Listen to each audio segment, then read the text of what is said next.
Welcome to RTV. నేను మీ గయాజ్ని.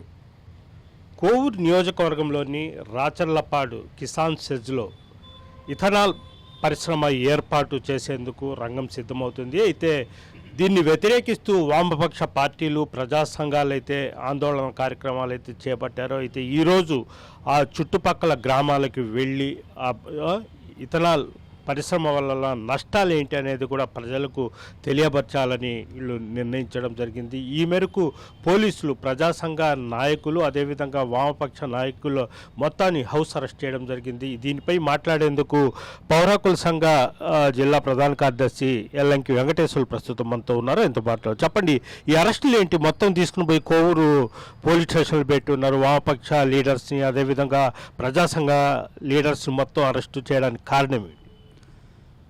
నెల్లూరు నుంచి కావలి వెళ్లే జాతీయ రహదారి పక్కన గతంలో దాదాపు 1500 ఎకరాలకు పైగా భూసేకరణ జరిగింది. ఇఫ్కో కిసాన్ సెజ్ పేరుతో అక్కడ ఇఫ్కో కర్మాగారం, అంటే ఫెర్టిలైజర్స్ తయారు చేసేటటువంటి ఎరువులు తయారు చేసే కర్మాగారాలు పెడతాము, తక్కినటువంటి ప్రాంతాల్లో రైతు ఆధారిత పరిశ్రమల్ని నిర్మిస్తామనే పేరుతో భూసేకరణ చేసి వేలాది ఎకరాలని ఆ కిసాన్ సెజ్ వాళ్ళు తీసుకోవడం జరిగింది. కానీ అప్పటి నుంచి ఇప్పటి వరకు కూడా ఒక్క ఫ్యాక్టరీ కూడా అక్కడ రాలా.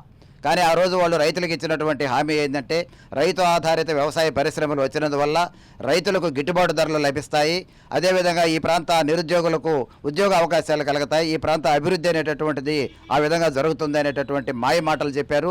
కానీ ఇంతవరకు ఏ పరిశ్రమ రాకపోగా ఈరోజు అత్యంత విషపూరితమైనటువంటి ఇథనాల్ ఫ్యాక్టరీని మేము అక్కడ ఏర్పాటు చేస్తున్నామని ఈరోజు పారిశ్రామికవేత్తలు, ఆ పరిశ్రమ యజమానులు చెప్తున్నారు. ఈ ఇథనాల్ ఫ్యాక్టరీ అనేటటువంటిది రైస్ నుంచి లేదా గోధుమల నుంచి, ఆహార ధాన్యాల నుంచి ఇథనాల్ తయారు చేసి దాంతో పెట్రోల్ తయారు చేసేటటువంటి పరిశ్రమ. అయితే ఈ మొత్తం ప్రాసెస్లో ఫార్మాల్డిహైడ్ అనేటటువంటి ఒక విష పదార్థం వాతావరణంలో కలిసేటటువంటి అవకాశం ఉంది. ఇది పర్యావరణవేత్తలు చెప్తున్నటువంటి విషయం, అనేక మంది సామాజిక శాస్త్రవేత్తలు చెప్తున్నటువంటి విషయం. గతంలో గుజరాత్లో, పంజాబ్లో ఈ ఫ్యాక్టరీని పెట్టాలని ప్రయత్నం చేస్తే అక్కడ ఉన్నటువంటి చైతన్యవంతులైనటువంటి ప్రజలు దీన్ని తిప్పికొట్టారు. తిరిగి అక్కడ తంతే వచ్చి తెలంగాణలో పడ్డట్టు తెలంగాణ ప్రజలు కూడా దీన్ని తీవ్రంగా వ్యతిరేకించారు. అక్కడ కూడా వాళ్ళ ప్రయత్నాన్ని విరమించుకున్నారు.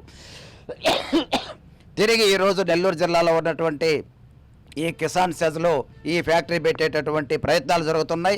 అయితే ఏదైనా ఒక ఫ్యాక్టరీ పెట్టబోయేటప్పుడు ఆ ప్రాంత ప్రజల లేదా ఆ జిల్లా ప్రజల యొక్క అభిప్రాయాలు తెలుసుకోవాలి. ఈ ఫ్యాక్టరీ పెట్టడం వల్ల ఉన్నటువంటి దుష్ఫలితాలు ఏమిటి, మంచి ఫలితాలు ఏమిటి, నిరుద్యోగులకు ఉపాధి ఏ విధంగా దొరుకుతుంది, ఈ ప్రాంత ప్రజలకు ఏ విధంగా ఇది ఉపయోగపడుతుంది అనేటటువంటి విషయాలు తెలియజేయాలి.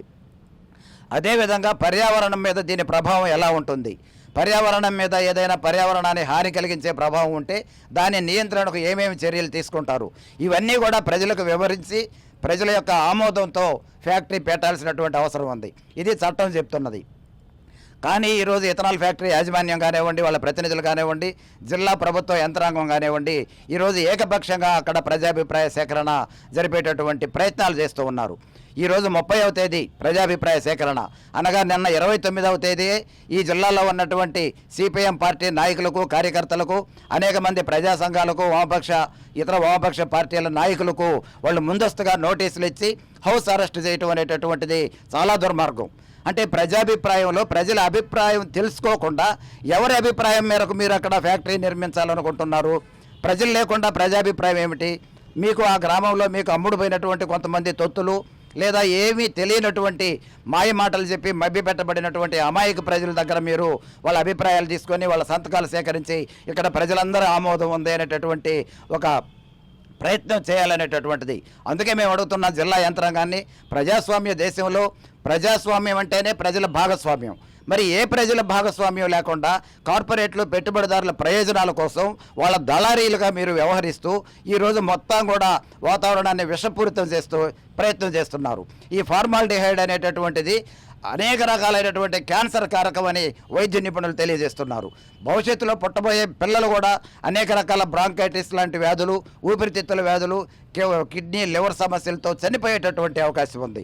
ఇంత విషపూరితమైనటువంటి ఈ ఫ్యాక్టరీ అనే ఈ నిప్పుల కుంపటిని నెల్లూరు జిల్లా ప్రజల మీద పెట్టి ఎవరి లాభాల కోసం మీరు ఈ ఫ్యాక్టరీ పెడుతున్నారని మేము అడుగుతున్నాం.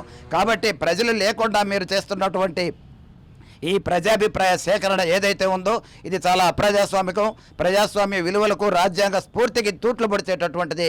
కాబట్టి ఇప్పటికైనా ప్రభుత్వం స్పందించి ఈ ప్రజాభిప్రాయ సేకరణ మరొకసారి జరపాలని ప్రజలందరికీ తెలియజేయాలి.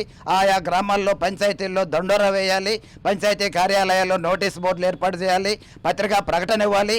ప్రజలు, ప్రజా సంఘాలు, రాజకీయ పార్టీలు అందరూ కూడా పాల్గొనే ఒక ప్రజాస్వామిక వాతావరణం కల్పించి అందరి అభిప్రాయాలు కూడా తీసుకొని ప్రజలకు ఉన్నటువంటి సందేహాలను నివృత్తి చేసి అప్పుడు మాత్రమే ఫ్యాక్టరీ ఏర్పాటు చేయాలి. మేము అభివృద్ధికి వ్యతిరేకం కాదు, కర్మాగారాలకు వ్యతిరేకం కాదు, కానీ ప్రజల ప్రాణాలను బలుగొనేటటువంటి ఫ్యాక్టరీలు ఏవైతే ఉన్నాయో వాటినే మేము ప్రశ్నిస్తున్నాం. ఇప్పుడు ఎంతమందిని అరెస్ట్ చేశారు? ఇప్పుడు కోవూరు పోలీస్ స్టేషన్లో చాలామంది ఉన్నారంటే ఎంతమందిని అరెస్ట్? ఈరోజు ఉదయం బయలుదేరి రాజుపాలెం సెంటర్కి వెళ్ళినటువంటి అనేక మంది ప్రజా సంఘాల కార్యకర్తలు, వామపక్ష పార్టీల నాయకులు దాదాపు 50-60 మంది మధ్య 50 నుంచి 60 మంది వరకు ఉంటారు. వాళ్ళందరినీ కూడా రాజుపాలెం దగ్గర అదుపులోకి తీసుకొని కోవూరు పోలీస్ స్టేషన్కి తరలించారని ఇప్పుడే మాకు సమాచారం వచ్చింది.